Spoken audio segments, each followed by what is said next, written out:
Hello, everyone. Hi. A couple more minutes, we'll get started. How are you doing, Howard? Oh, you're muted. Doing well, Rabbi. Glad to be in this class. Yeah, likewise. Glad to have people here. All right. There was an interesting, Rabbi, there was an interesting news brief that came across the radio this morning. Yeah. Officer Mora was shot in Harlem several days ago and has been Right. on life support. This morning, they announced he was taken off life support and his organs will save the lives of 3 to 4 people. I think I did see that. Yeah. Dr. Sims, how are you?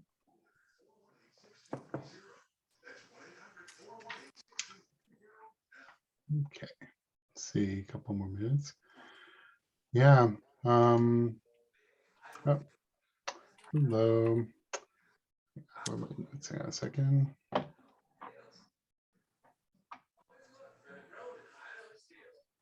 Hello. How's everybody? Hello.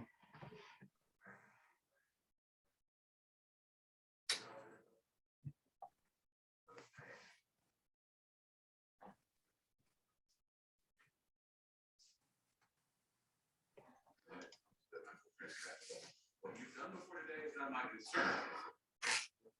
You're okay with it. You're strange. I'm gonna get enough.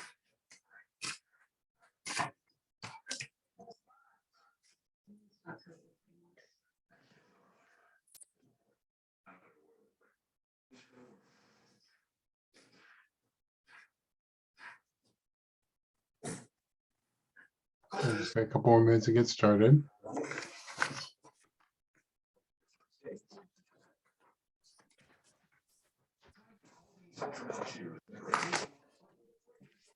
Oh, people. Eric Minkowitz here, wishing you a happy 2022. New windows for $222 off every window and patio door. Get no money down, no payments, and no interest for 22 months. At 2022, the year you get windows.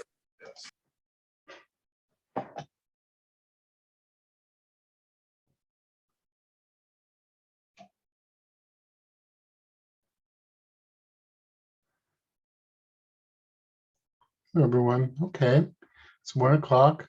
We'll give about 60 more seconds and then get started. Last couple of weeks, I've seen sort of a big influx of people exactly on the hour. So we'll just wait another couple of minutes and another minute or so and get started.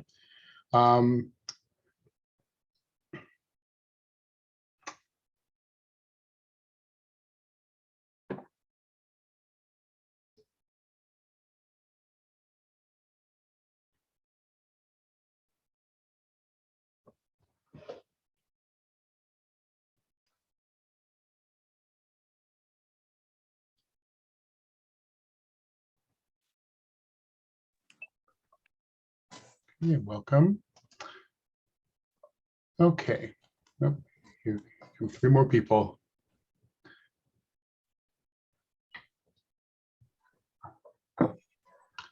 Welcome, everyone. Okay, I think we're gonna get started. Excuse me. So last week we got most of the way through the material I prepared on post-mortem organ donation. We talked about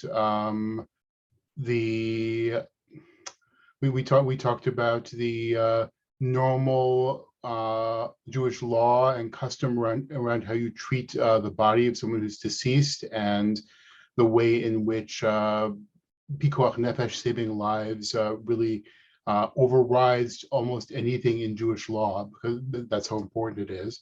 We looked at some of the specific prohibitions and then several sources that talk about how saving lives overrides that. What we didn't get a chance to get into in a great deal of detail last time, we're kind of running out of time at the end, is the issue of what constitutes death. You know, whether we're talking about brain death, whether we're talking about, respiratory, the stopping breathing or heartbeat. And I'm not going to go into it a great deal today because it's a very it's a place in which there is pretty substantial agreement among most, about certainly the conservative movement and a big chunk of orthodoxy, including the Israeli chief rabbinate. But it's not an area of universal consensus in Jewish law. So basically the sources on when someone has died or not. We looked at this briefly at the end of last class. There's a question of if someone is buried in a building collapse. That's on Shabbat, where you normally, if it was just a building that collapsed by itself, you would wait to dig it up until after Shabbat. And if there's someone alive whose life you want to save, obviously you break Shabbat and dig. And the question became, well, how do you know, if you uncover someone, how do you know if they're alive or not? And the source that we looked at last week basically said, you dig until you uncover their head and you see if they're breathing or not. And so in the ancient world, whether someone's breathing or not was the diagnostic for whether they were alive. So that, as we mentioned last time, that makes a lot of sense when we're talking before 20th century medical technology. And it becomes a little more fraught when you're dealing with someone who would otherwise be dead except for a machine, keeping their lungs pumping and their heart circulating. But the machine is the only thing sort of breathing for them and keeping them alive. And so this not only in Jewish law, but in the Western medical system, there was a lot of sort of ferment and discussion about what actually constitutes death. And there was a lot of active discussion in the 60s and 70s. I believe that the international medical bodies, I'm sorry, I don't have my notes in front of me from last week, only settled on brain death as a standard for death in something like 1968. And so that led to a lot of discussion in the Jewish world about, do we accept brain death as death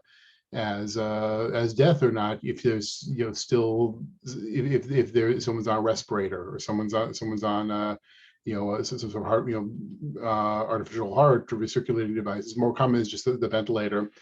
And basically the way it broke down in Jewish law was, do we treat this text literally, like if someone's breathing, they're alive, and if not, they're dead?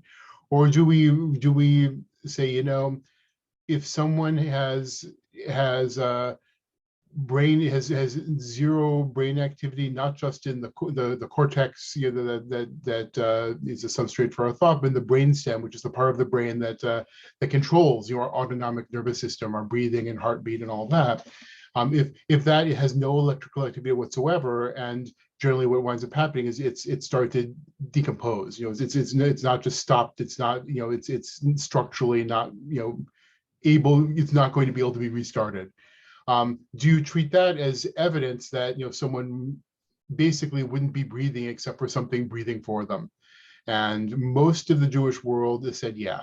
Most of the Jewish world said when you have complete brain death, then that is considered to be halachic death. And so for the purposes of things like heart transplants, for example, in Israel, the chief rabbi basically said, if you have 100% brain death, that counts as death and you can keep someone on a respirator to keep the organ oxygenated until it's ready for transplant. But at that point, the person themselves is dead. That's not totally universally accepted. There is some areas of the Haredi world and don't accept it, and there is a controversy that's pretty rare, but the cases that do happen and get a lot of press about someone in what's called a persistent vegetative state, where someone is partially brain dead. They've been deprived of oxygen for a long time. There's no electrical activity in the cerebrum, the part of the brain that mediates consciousness and thought. But there might be still some enough alive in the brainstem that you take them off a respirator and they can keep breathing on their own for some amount of time. And these are people who are sort of in long-term comas and are totally unresponsive in any way, or sometimes have some very basic sort of spinal reflexes. And that's a much tougher question. We're probably not going to get to that today, but I wanted to acknowledge it, that complete brain death is sort of the relatively easy case where there's a lot of consensus in Jewish law. And so something like a persistent vegetative state, what not only when can you declare someone dead, but when can you withdraw certain kinds of treatment? Are you allowed to are you required to continue to say a feeding tube for someone in a persistent vegetative state when there's a little brainstem activity left, nothing else? And that is an area of debate in Jewish law. We may get to it today, but probably not. So what I want to get back to, though, is we talked about post-mortem organ donation last time, and I want to return to the issue of live organ donation, because that is a decision that is in some ways easier because you have someone there who can make the decision, and it's also going to be something that's going to be voluntary, that you're almost never going to be required to do it, except maybe in the case of blood donation, if you consider that to be an organ. But there's a question about how much risk can you put yourself at in order to do something like giving a kidney. So let me share a text sheet. Well, first of all, before everyone is muted, which I guess is it should be, so we don't get noise. But before I start talking about live donation, do you have any questions from the material on last week, or going into the issue of voluntarily donating, say, a kidney or a partial liver donation or bone marrow, something like that? Any questions?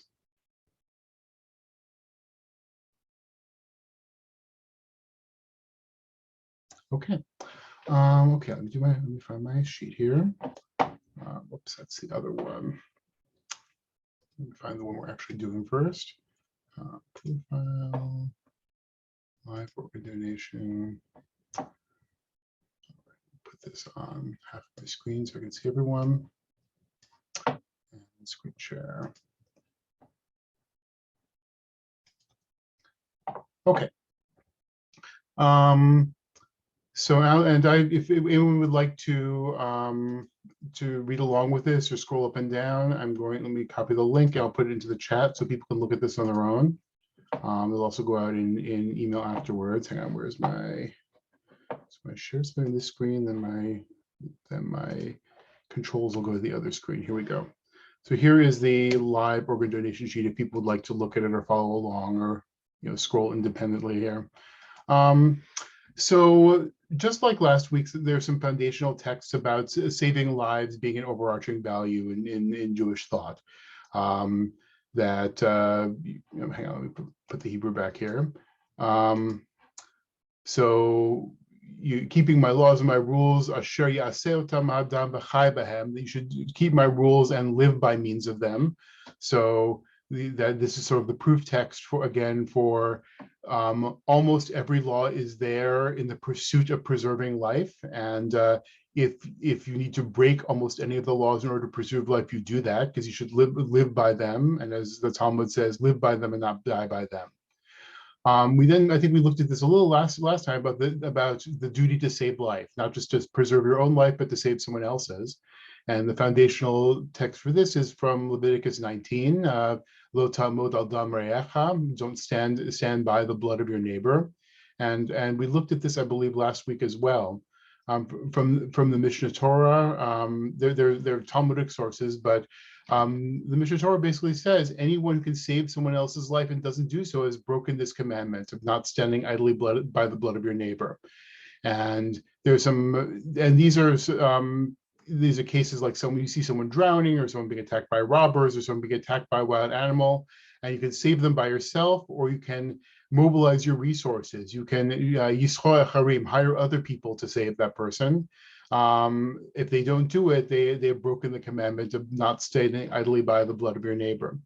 So the big question there is, when it comes to matters of sort of organ donation, is not giving a kidney the same thing as letting someone's blood be shed?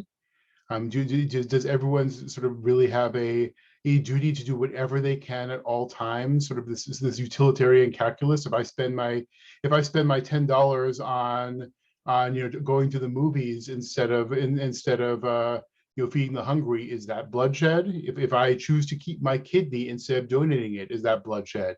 And generally in Jewish law, I mean, my mind is here is talking about a case where something is right in front of you, right? It's a case where you can act very directly and immediately, and doing something that only you can do in order to save a life, and that's the case it's talking about. And most other cases of sort of giving of yourself or giving of your resources in order to save a life, it's really sort of it depends on your own risk tolerance, your own ethical compass, your own situation, and it's generally considered to be a very amazing mitzvah, but it's not a requirement.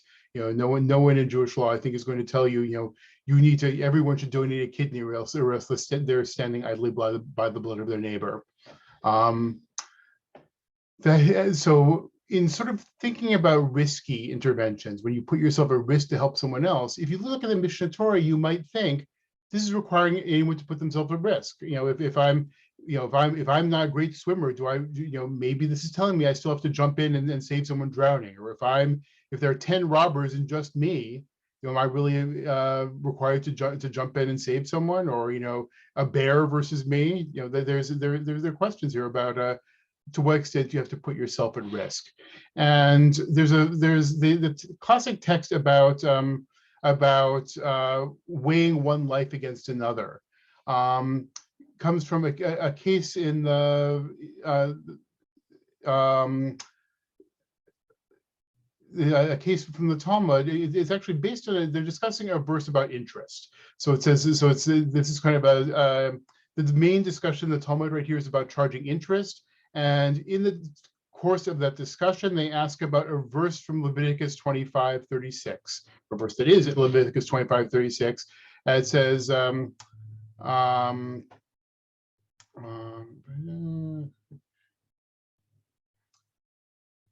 I think your brother shall live along with you. And in the context of Leviticus there, it's about your fellow Jew or your neighbor having what they need to live along with you. So it's a financial context. But in the Talmud, often you get into a situation where, okay, so you don't think it's about interest. What do you think it's about? And so we get into a discussion of what else could this mean.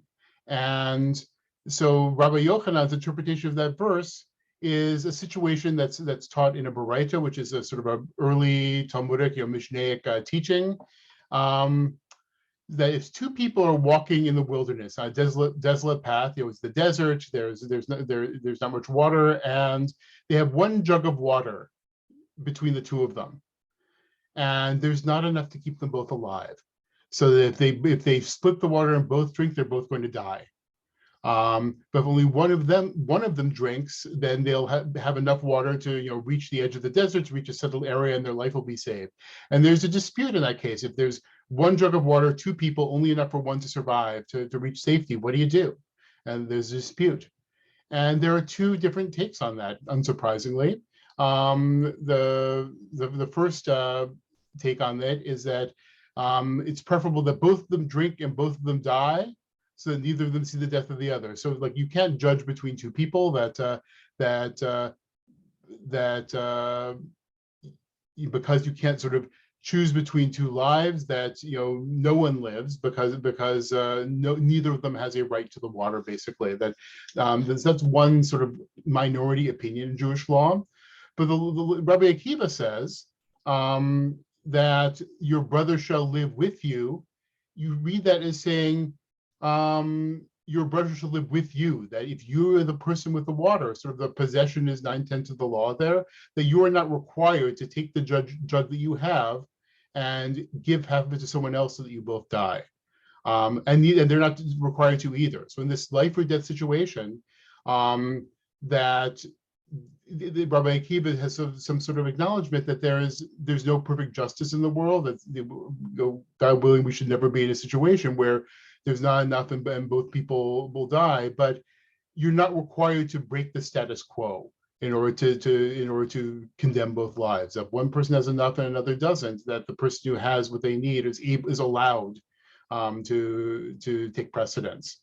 So that this notion of on the one hand, all lives are equal, and on the other hand, you're not required to sacrifice two lives, because you can't save both of them.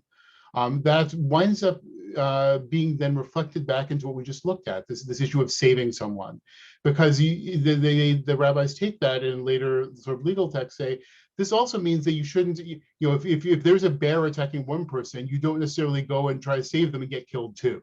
That you need to take the issue of risk into consideration. And even Maimonides says that you can save this person by themselves, or can hire other people to save them. So that sort of implies that they can do it and do it successfully. So that this actually gets, so then there's a question of what is acceptable risk. And this is a legal opinion from the Middle Ages. This is a 13th century, I think. The Reed Baz, who was actually 13th. I had his bio and I actually deleted it from my text sheet. I believe that he was actually, let me look him up for a second. He's an interesting bio. His bio.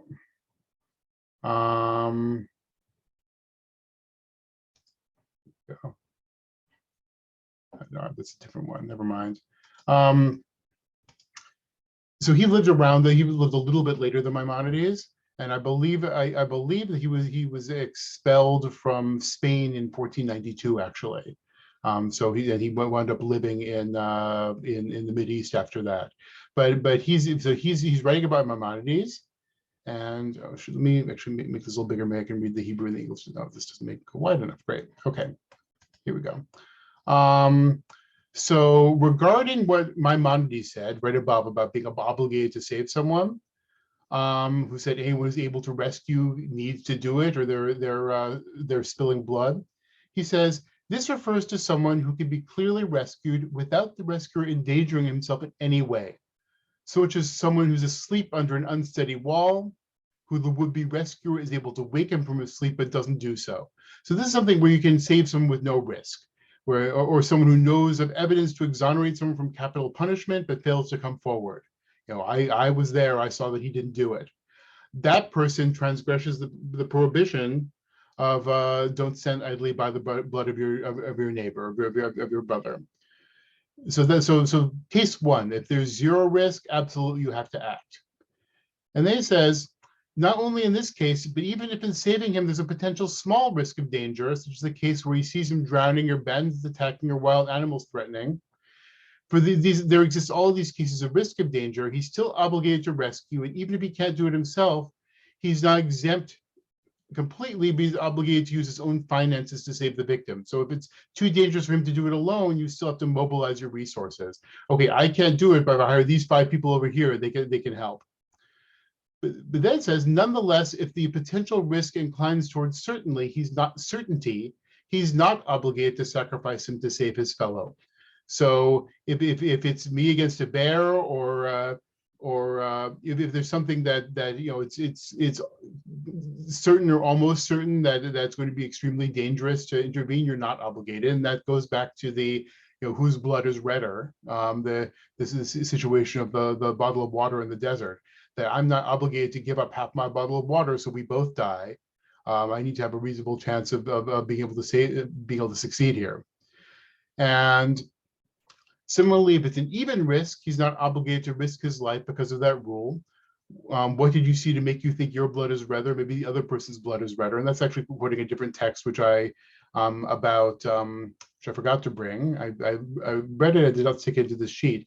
There's a classic text about someone who says, holds you at gunpoint, or I guess at sword point, and says, kill this person or I'll kill you.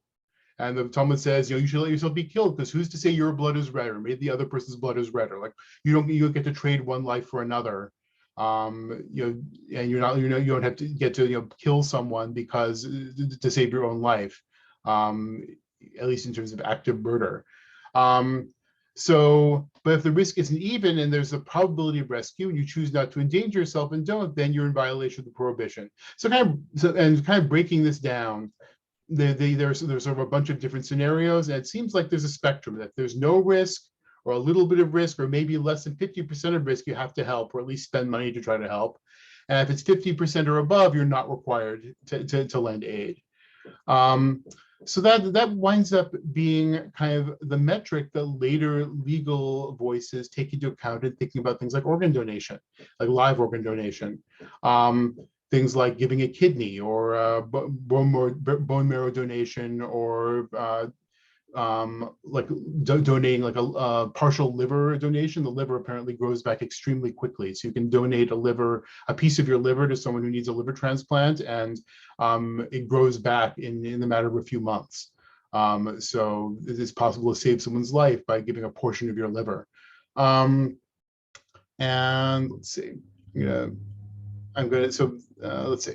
So this is contemporary. Eliezer Waldenberg died. I'm blanking on his dates. He's certainly very recent. I think in the last 20 years. This is a contemporary Israeli decisor, and he said, and he's asking, and he's quoting pieces of this previous thing that I quoted, this medieval tshuva that I didn't include.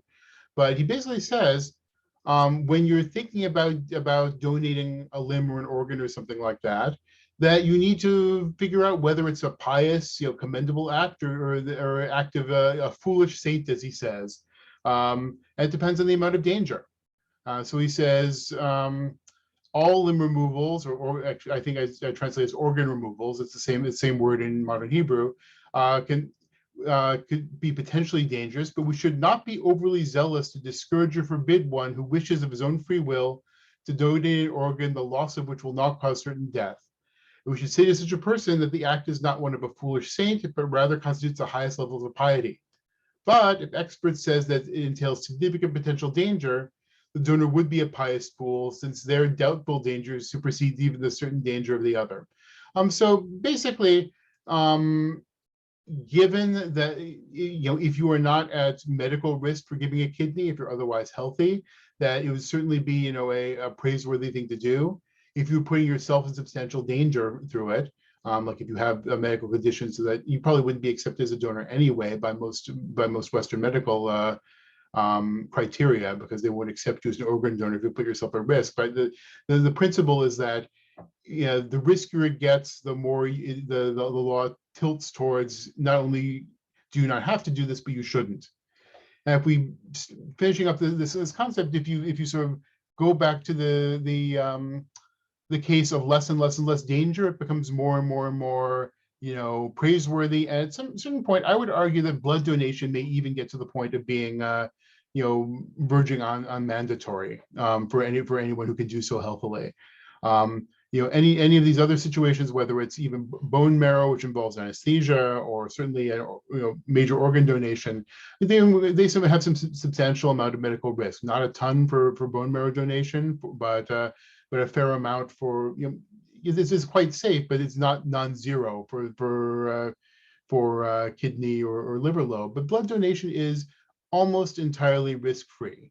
Nothing is I suppose you could have an allergic reaction to latex gloves or something like that, or I guess in the middle of a pandemic, it's certainly justifiable to say, I'm going to wait to do something like this in public until things are safer. But generally speaking, I would say that blood donation kind of falls into the no risk to small risk category of this medieval commentary. That it's for most of us who are medically able to do it, it's you drink extra water and you rest, you eat some cookies, and take it easy for a couple of days, and that's kind of the extent of the risk involved. So that's kind of my take home about live organ donation, is that it's praiseworthy if you're healthy enough to do it. It's a wonderful and charitable thing to do. It is not required, and blood donation, I think, is something that we should be urging people who are able to donate to do so under ordinary circumstances. I'm not going to play this whole talk right now. There is a talk. If you click on the link and to this text sheet I sent in the chat, you can play the video right from inside the text sheet. This is Rabbi Shmuley Yanklowitz, who is a modern Orthodox rabbi, and he's among other things, he's really devoted a lot of his career and rabbinate to sort of charitable activity and social action. He gave a kidney. He was a kidney donor a few years ago, and he has a talk about how he came to that decision. He actually wrote a book that's coming out next month, about 6 weeks from now, called The 5 Ounce Gift: A Medical, Philosophical, and Spiritual Jewish Guide to Kidney Donation. So if people are interested, it's definitely worth watching his talk. And he is a real mensch. I mean, he's been very giving in a number of ways. He's also a foster parent, and he's an ethical vegan, and he's sort of an animal rights activist. He sort of lives his life in his rabbinate in the sense of what can I possibly do to make the world and other people's lives better, and he is very moved by that being the principle by which he organizes his life. But it's worth watching this video in particular. It's very inspiring, and it made me think. And watching it, knowing that the conclusion he came to, and so he's urging it from an ethical point of view, from a mitzvah point of view. He will also acknowledge that's not something that's required. It's something that reaches the, it's a matter of tzedakah and a matter of a major mitzvah and a major act of chesed, but we're not required to do every mitzvah that comes in front of us. And there are certainly reasons through medical history, through fear, through all kinds of reasons why this might not be something most of us choose to do, but certainly something one can do and is praiseworthy. So, okay, let me stop the screen share for a second. Any questions about any of sort of the organ donation material either from last week or this week that we covered? Postmortem donation last week or live donation this week? Or comments? Stories?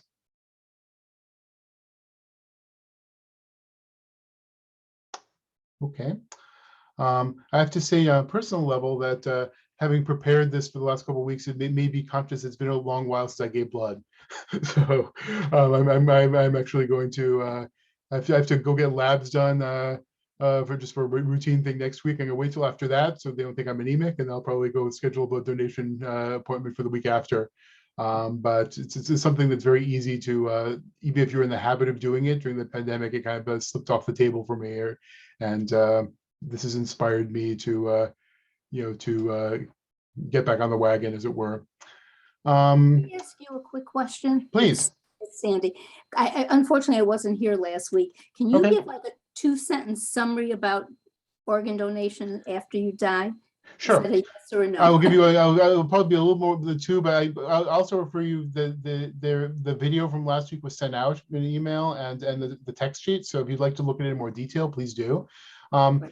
Basically, that it is, according to the conservative movement anyway, and to most of Orthodoxy,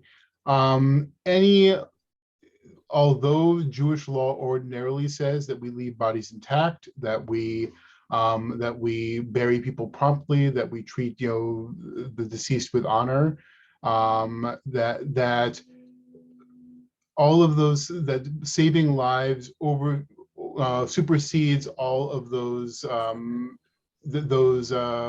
considerations. I mean, I think one would argue that donating organs is actually treating someone with honor, but by letting them do a mitzvah sort of posthumously. But there is a lot of there's pretty much a Jewish consensus that at least bracketing the issue of time of death, bracketing the issue of, are you allowed to sort of keep someone on life support so that their heart remains viable? But for anything that doesn't involve one of those threshold issues, that it is certainly praiseworthy to be an organ donor, that it is the conservative movement sort of verges on required, or at least they say required. I don't think they mean required in the sense that that one would theoretically be subject to halakhic penalties if you don't, but sort of people are urged in the strongest possible terms to be organ donors. And one thing that people think about often is sort of this notion, well, bodies need to be buried whole because there's sort of this belief in resurrection and that everything needs to be there, so that if you believe that we'll be physically resurrected at some point when the Mashiach comes, what will happen if you're resurrected without an arm or without a cornea or whatever. And even back in some of the earliest sources about resurrection, they basically say, if you believe in resurrection, you believe that God can create things out of nothing, because God created the universe out of nothing. And if you're believing in resurrection, you believe that, you know, when people die, they decompose except for the bones relatively quickly. And so all that will be, God's going to be creating that ex nihilo out of nothing anyway. So don't let sort of the notion of, you know, what if I'm resurrected without my kidney or my heart stand in the way of organ donation. And that being said, you know, there's certainly like a very strong sort of gut instinct about it. So all of our reflexes as Jews are about honoring the dead. And so a lot of the material we looked at last week was very much about all these legal authorities saying, yes, and this is more important. Evie. Thank you. I didn't mean to take up, That's fine. everybody else's time on it. I appreciate it. That's Thank all you. right. And not everyone was here last time. So yeah. Can you say something about autopsies and is there a conflict over autopsies in case of mysterious death or that? Yeah, so I talked about a little last time. I don't have sources prepared on this right now, but from my reading, what it looks like to me is that autopsies were generally frowned on in Jewish law, except when there is a specific person who can benefit from the knowledge gained from the autopsy. So for example, I mean, the classic example would be, you know, people are dying of a mysterious pandemic. We don't know what's going on. Like that, and there are people sick with that pandemic right here, you know, in the same hospital. That would be a classic case where the knowledge gained by an autopsy would absolutely supersede the normal, you know, treatment of the dead. Then as authorities basically start to differ as the nexus between saving lives and the knowledge gain gets more and more distant. So, you know, well, there's no one in this hospital, there's no specific person, but, you know, we've heard that this is going on, you know, across town or in the next state, and we need to find out. That's less convincing. Then there's a question of, well, you know, there's nothing unusual about this death, but it would be, you know, every autopsy we do teaches a little bit more about this particular disease. That's sort of decreasingly convincing in terms of traditional Jewish law. The interesting thing, and this gets back to organ donation, is that some Israeli Orthodox scholars mid 20th century say, if the civil authorities are requiring an autopsy, say because of suspicion of murder, you know, that there's a civil law reason why this autopsy is going to happen, whether you like it or not, that if you can arrange to donate tissues or organs as part of that process, it makes it better. That if you're going to be, say, doing a cornea transplant or you know,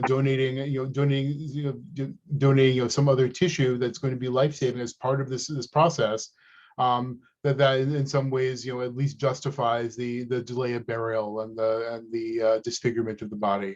So I thought it was fascinating that that not only were they saying organ donation is a good thing, but that it can redeem something that otherwise would be problematic. Thank you. Yeah, Howard, and you're muted. Howard, you're muted. I wanted to add to the discussion that today a news brief came across concerning Officer Mora, who was a New York City policeman who was shot several days ago. And they mentioned today that he was taken off of life support and his organs will save the lives of 3 to 4 people. And they also mentioned that in this country alone, at least 10,000 people a year die waiting for organ transplants. So we have to consider in donating an organ, we are also saving a life. Yeah, absolutely. And that's sort of the whole rationale we talked about last week about the kind of like the places where Jewish law would not be happy about you know, post-mortem donation is something that's not life sustaining. You know, I know that there have been cases where I don't know how prevalent this is, but using post-mortem tissue for something like cosmetic surgery, or for, you know, for things that are not life sustaining, but and then that would be much more problematic from the standpoint of Jewish law. That's sort of the key to making this not only, you know, permissible but commendable and a mitzvah in Jewish law is that it's involved in saving lives. And one piece that we looked at last week also is that cornea transplants are a special case where it's not directly saving a life, but there are a bunch of sources in Jewish law that someone who's blind is so impaired and it's such a increased danger in their daily life because of the hazards they run into, not being able to avoid everyday hazards, that saving someone's vision is actually equivalent to saving a life. I don't think it's taken literally, but certainly that sort of weighs toward the making cornea transplants permissible, on the same basis, even as some kind of cosmetic thing wouldn't be. Corneas definitely fall on the life-saving spectrum. Anything else in organ donation? Okay. So I see that we are now at almost 1:40. So I'm going to get started on sort of medical decision making, and I'm aware that we're not going to get to much of what people are probably interested in today. We'll get started with it.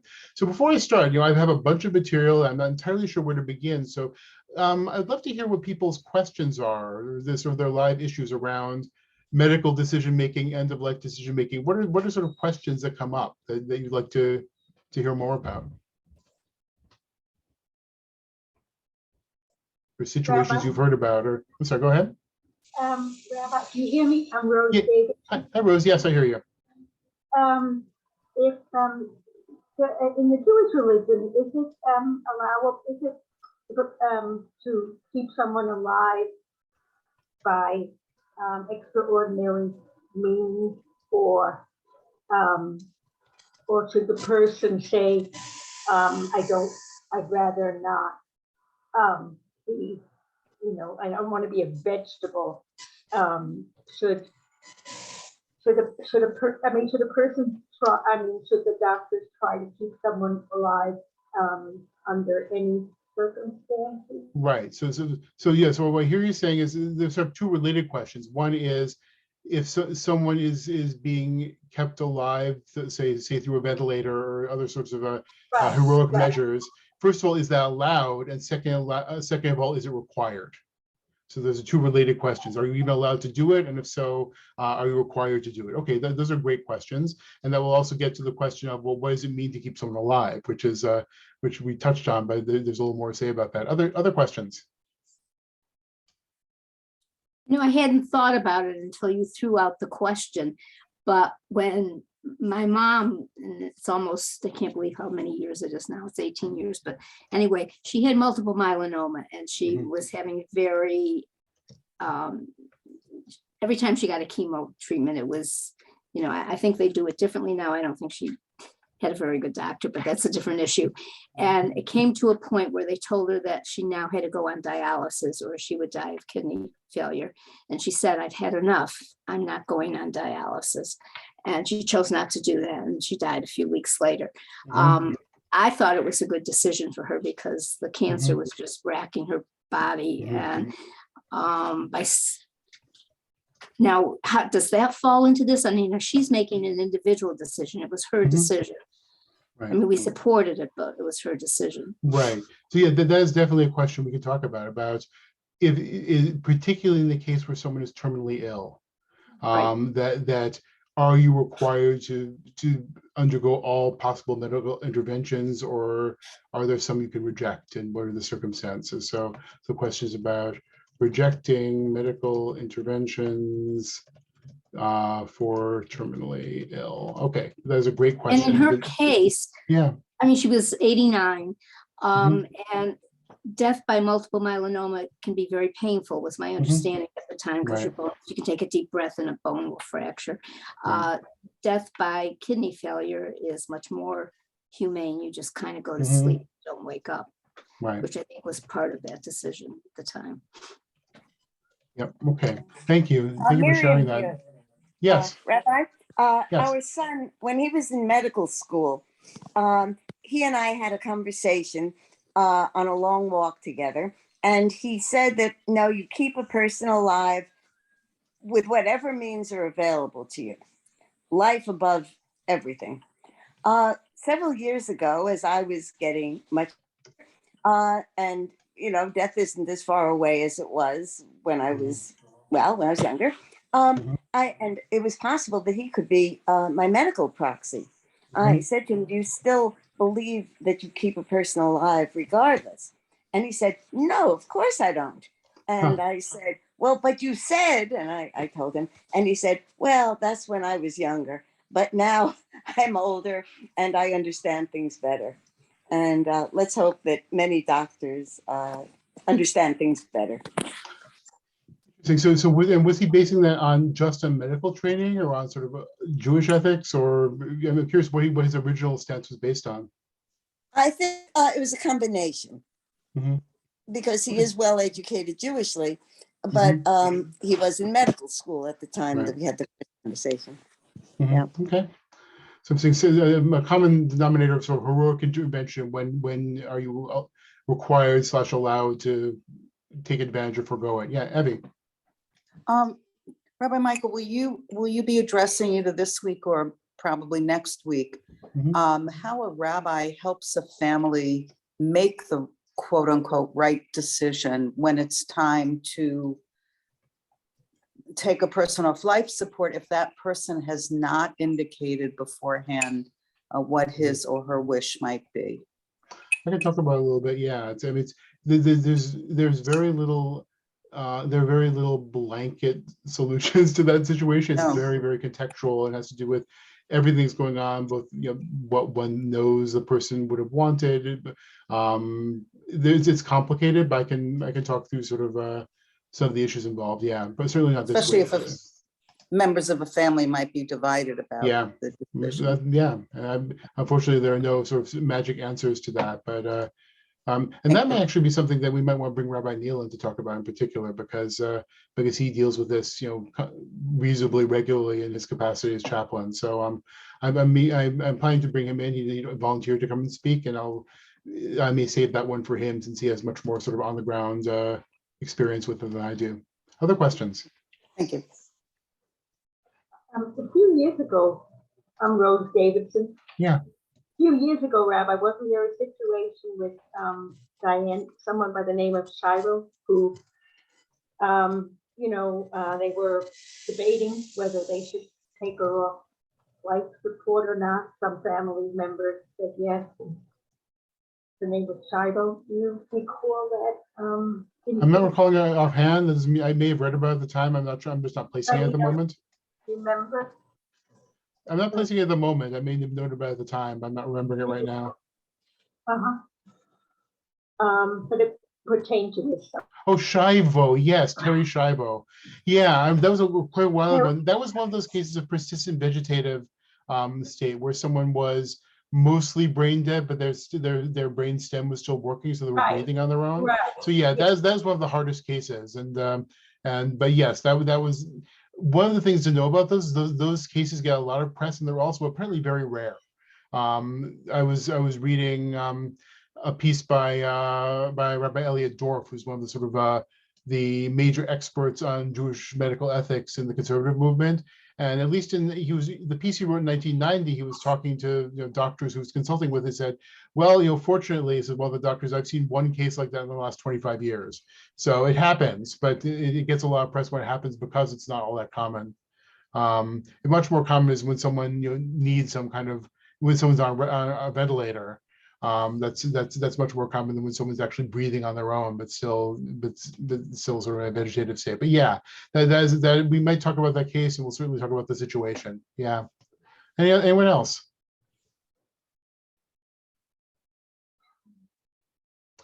Okay, so we have not a ton of time left, but I'll get started.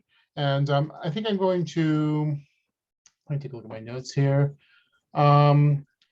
I think what I'd like to do is frame this with by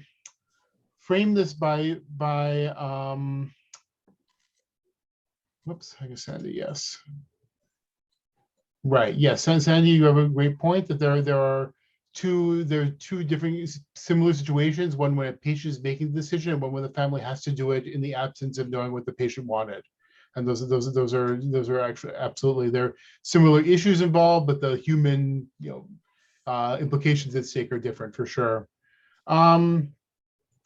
Okay, so I'm going to start talking through I'll send links to this.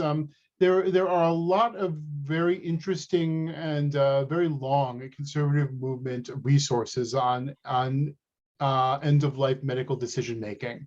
And I'm going to send out links to them. Based on what I'm going to talk about right now, basically on a piece by Elliot Dorff from 1990 on end-stage medical care. And then I'll talk about some of his stuff today. I'm sure we'll continue it next time. And then,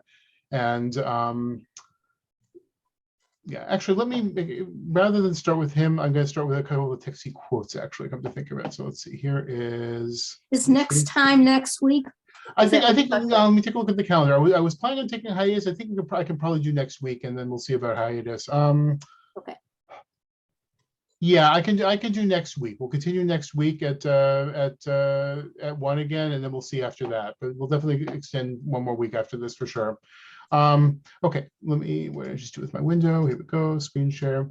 Okay, so what I'm going to show you is sort of their classical sources on end-of-life care. And what I'm going to do is show them to you, and then Rabbi Dorff argues that these are what usually frame the discussion for us, but they're less helpful than we might think.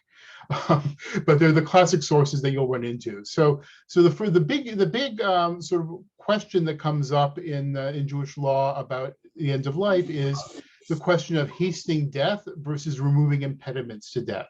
And those are treated as two very different things. So there's a classic text from Talmud Ketubot about Rabbi Yehuda Hanassi, who's the editor of the Mishnah, and he's on his deathbed. And his students, the sages, are praying for him not to die. He's on his deathbed. The sages decree a fast. They're pleading for divine mercy so he won't die. And they actually said, I've forgotten about this part. They said, anyone who says that Rabbi Yehuda Hanassi has died will be stabbed with a sword. And meanwhile, sort of the subtext here is that he's in pain, that he's actively dying, and he's being prevented from dying by the prayers of his students. That's sort of the theology going on here. And his maidservant, goes up to the roof and says, the upper realms, meaning heaven, are requesting the presence of Rabbi Yehuda Hanassi, and the lower realms, the earth, the students, are also requesting the presence. So basically, heaven's ready for him, and earth isn't ready to let him go. May it be God's will that the lower worlds should impose the will of the upper world. So first she's on the roof and she's praying and saying, may the students' prayers win out here, that, God, you're ready for him, but we're not ready to let him go. But then she sees what pain he's in. And the sort of euphemism here is that he had cholera or some sort of digestive, something awful. And he was taking his tefillin off and going into the bathroom and coming back out and putting them on, doing it over and over again. And he was just suffering. He was clear he was going in constantly and suffering, and it was in a terrible situation. And then she changes her prayer and she says, maybe God's will, the upper worlds should impose the will on the lower worlds. So let the upper worlds win at this point. But the sages will keep praying. They're not silent. They're not refraining. They keep sort of essentially chaining him down with their prayers. It's kind of the theology here. And so she takes a jug and she throws it off the roof of the house onto the ground. And the sages stop praying for a second. They're startled. And they stop their prayers, and Rabbi Yehuda Hanassi dies. So this is sort of a fanciful story, but the model here seems to be that they were preventing him from doing what he was going to be doing. He was actively dying. They were standing in the way by their prayers, and she's praised for basically doing this, that she removed this impediment to his soul leaving his body, and that was an okay thing to do. You get the model here that at a certain point when someone is sort of on the edge of death, that at the very least you're allowed to remove impediments, and maybe you must remove impediments. So the question then becomes, what's an impediment, obviously, but there's a notion that when someone's at the very end stage of life, that there's this notion that some things are standing in the way of nature taking its course, and you're allowed to remove those impediments. That being said, okay, and this is an awful story. This is I'm going to give people warning in advance. This is one of the stories that gets quoted in the martyrology service on Yom Kippur, about one of the rabbis being tortured to death by the Romans. But unfortunately, it actually bears our situation. This is the rabbi who's being burned to death, wrapped in a Torah scroll, and they put tufts of wool soaked in water over his heart so that he dies more slowly. And his students scroll down a little bit. And the students say, you should open your mouth. You should basically like let the fire, take you more quickly. And the rabbi says it's preferable the one who gave me my soul should take it away, and one should not harm oneself to speed one's own death.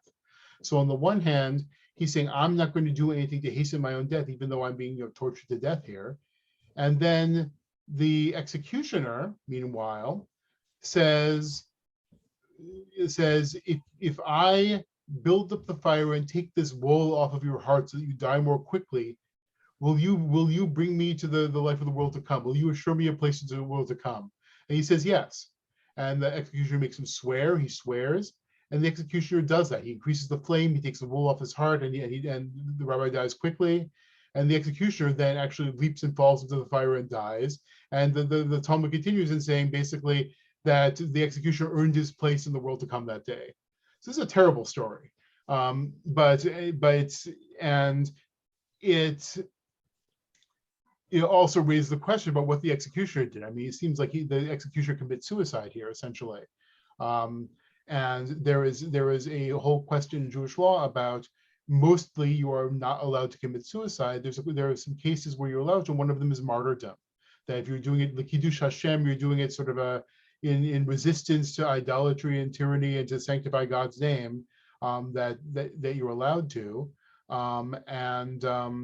There's some cases in the Maccabees where it's kind of the same deal, and I think they probably read the executioner as like he did this and he was about to be killed himself. He's about to be executed in turn, and so he does this. But at any rate, where the legal texts sort of look at this form is there's a difference again between doing something active to harm yourself versus letting external forces run their course, perhaps even more quickly. And then finally, then the other sort of classic text is from the Shulchan Aruch. And I'm going to skip a bunch of this, but basically there's a bunch of laws about someone who's dying. You don't treat them as dying until they're actually dead. And they have a whole bunch of mourning practices and post-mortem practices, like about washing the body and removing their pillow and placing them in a certain way, hiring lamenters, all of these things. You don't do them until their soul departs. That you don't sort of jump the gun and act as if they're dead when they're not. And for the same token, you don't eulogize them. You don't bring a coffin in the house with them. You don't necessarily dig a grave for them until after they die. And someone who closes the person's eyes while the person's still dying, it's almost like you may have hastened their death. And then the other hand, later on, I'm skipping a bunch of this mourning practices. But if there is something that's causing delay in the departure of the soul, such as there's a banging noise next to the house, like a wood chopper, or there's salt on the person's tongue and they're preventing the departure of the soul, it's permitted to remove it. There's no affirmative act in these examples at all. Rather, it's removing a barrier. So that's sort of like the case of the servant throwing the pot down from the roof, that you're removing an impediment to death rather than actively hastening it. So that is kind of the framework. I think we need to stop here, but that's the framework by which Jewish law has classically dealt with sort of interventions near the end of life. That there's a difference between removing impediment when someone is close to death versus actively hastening it. That being said, I'll leave you with this. Rabbi Dorff argues that that construct makes a lot of sense when in the era before ventilators and before feeding tubes, and when there's not a lot you could do to keep someone essentially on death's door for an extremely long time or indefinitely. And so he sort of calls into question whether sort of the impediments versus active measures, how useful that actually is. And we'll look at what he says next week.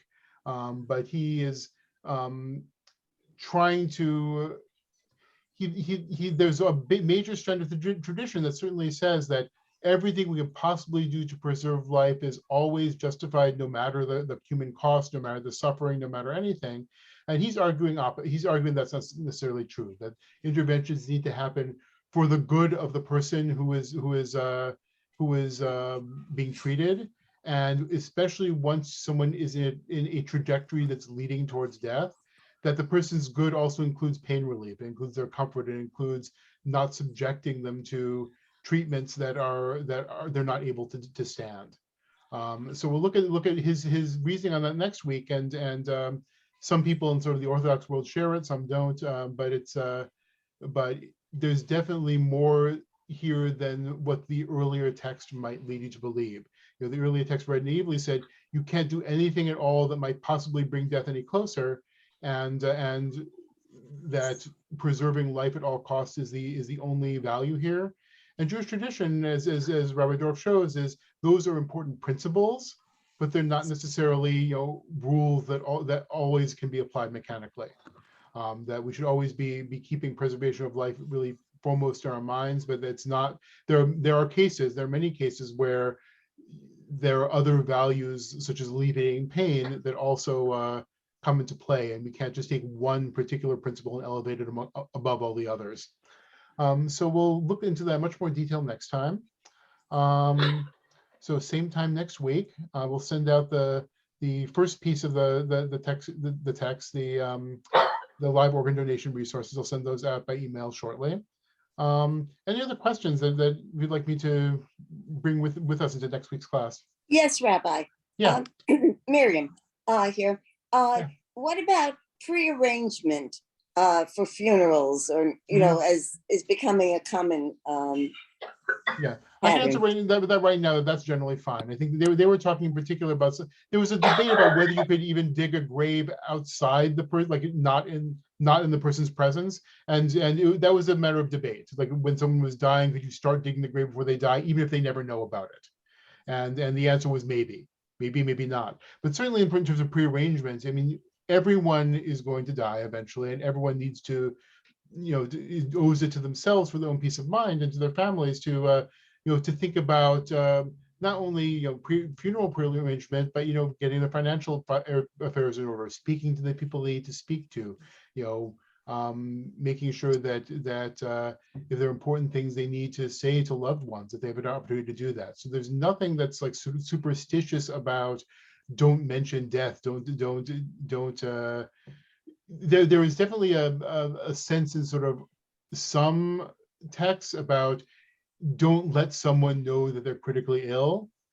That's definitely a matter of debate, but even then they basically say, and everyone should be encouraged to keep their affairs in order, and you can do that without telling someone they're that they're immediately terminally ill. You said, look,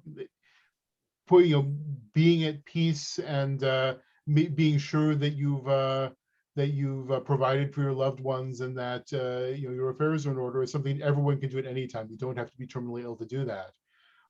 There's in the literature about repentance and tshuva, it actually says a person should repent one day before their death. And of course, the trick is we don't know when we're going to die, so you should repent every day. So ideally, especially when you get a hint that we're not going to live forever, that's it can be an impetus for us to mend our relationships, to get our affairs in order, whether or not it's now or 20 years from now. It's not a bad thing to do, and there's no superstition against being prepared in that way. Okay, thank you very much, everyone. Appreciate it. I'll Thank see you you. next week. Thank you, Rabbi. Thank you. Thank you, Rabbi. Thank you, Rabbi. Thank you, Absolutely. thank you. My pleasure.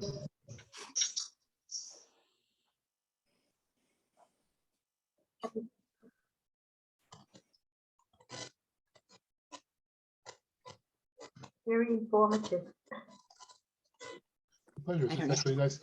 It's a nice opportunity for me to review some of this material that I haven't studied in years. So appreciate the opportunity. Well, we're glad you're doing it because it's great. Okay, helpful. I'm glad. Good. Very informative. I'm glad. Okay, I will see folks next week. I will send out the link to this video and the text sheet in the next day or two. Okay. Afternoon, everyone. Be well.